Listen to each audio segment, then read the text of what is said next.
Should the Philadelphia Eagles make a push now to trade for TJ Watt? I understand that Steelers fans, NFL fans may see this video and think that TJ Watt is not on the market.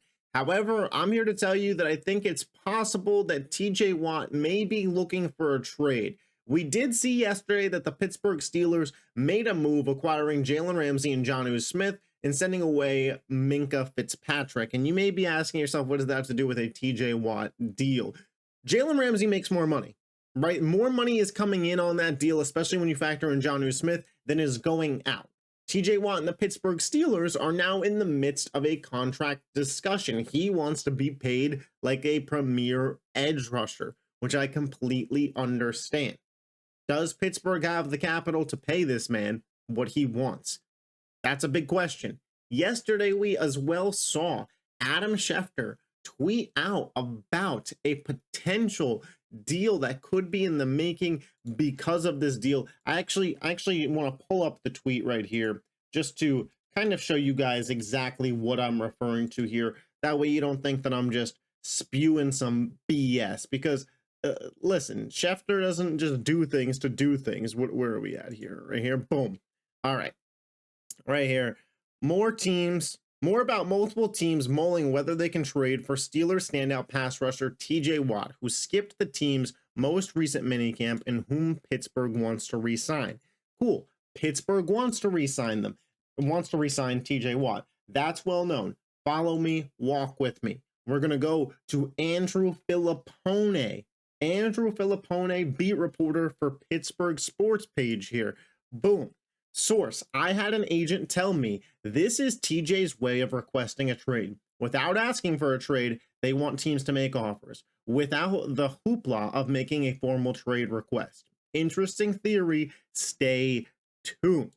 So, is this one of those where there's smoke, we're blowing it up our you-know-whats? Or is this one of those situations where there is smoke, there is fire?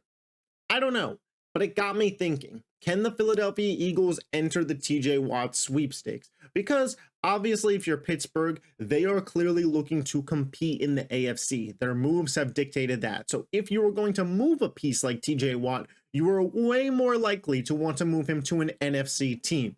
The NFC teams that would be buyers: Philly, Detroit, Washington. You can create a pretty decent sized bidding war there.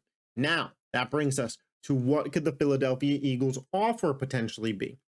I look at the Eagles depth chart here, and you know, we are well aware that the team has a first-round pick next year, a second-round pick, 3 third rounds, 5 fifths, like all the draft capital in the world to make a deal happen. But if it is a bidding war for TJ Watt, you're going to have to pay a price of a promising player as well. Walk with me here a little bit.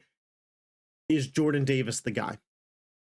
And I know Jordan Davis is a big piece. And I understand that him and TJ don't exactly line up in the exact same position, but Cam Hayward likely retiring after this year for the Pittsburgh Steelers. They're going to need another interior line presence. Jordan Davis is a former first-round talent, has shown to be outstanding against the run, and has been a really good player for the Philadelphia Eagles, no doubt about it. But Jordan Davis, you know, and 2/3, is that enough to facilitate a deal for TJ Watt in which Philly has to pay him? Because you also think Jordan Davis is a guy who will demand less money than TJ Watt, but Philly would have to pay. You're likely to move off of a guy that either already has money on the books or is expected to get money. It's not going to be a Jalen Carter.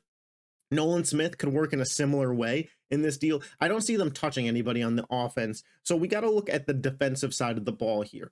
Jalen Carter, no. Jordan Davis and Nolan Smith, potentially. I think if you're trading a young edge rusher and Nolan Smith, you could give up less draft capital. And I don't see them moving off of any of the secondary pieces. And I also just don't see Pittsburgh acquiring them at this point in time. They're pretty set at the cornerback position. So I'm eyeing Jordan Davis or Nolan Smith.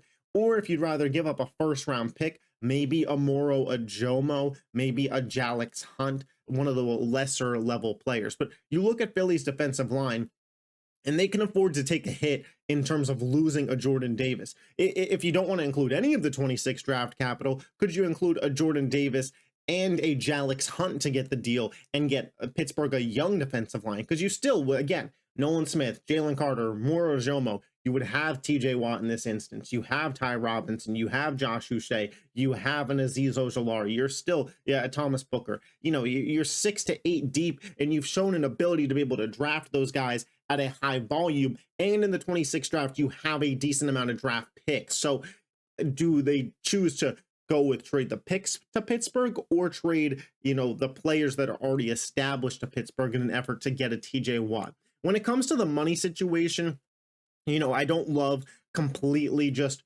falling into the make the salaries match, because we've seen Howie when it comes to, if you extend TJ Watt, do you move all the cap off of this year? Do you add on the void year? Like, whatever it could be. We know that the Philadelphia Eagles, Howie Roseman, have been able to figure it out. Obviously, Jeffrey Lurie and the ownership is a cash heavy team. Like, they're liquid. They could afford to pay the big bonuses. So I don't have any doubts as to whether or not Philadelphia could figure out the monetarily way to do this deal. It's just a matter of, do we want to pay the price?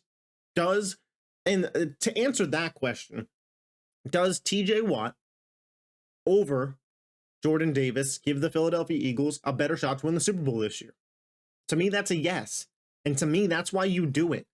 We're going to talk a lot about this Eagles team as we build up to the season, but this isn't the Eagles team that won Super Bowl 52.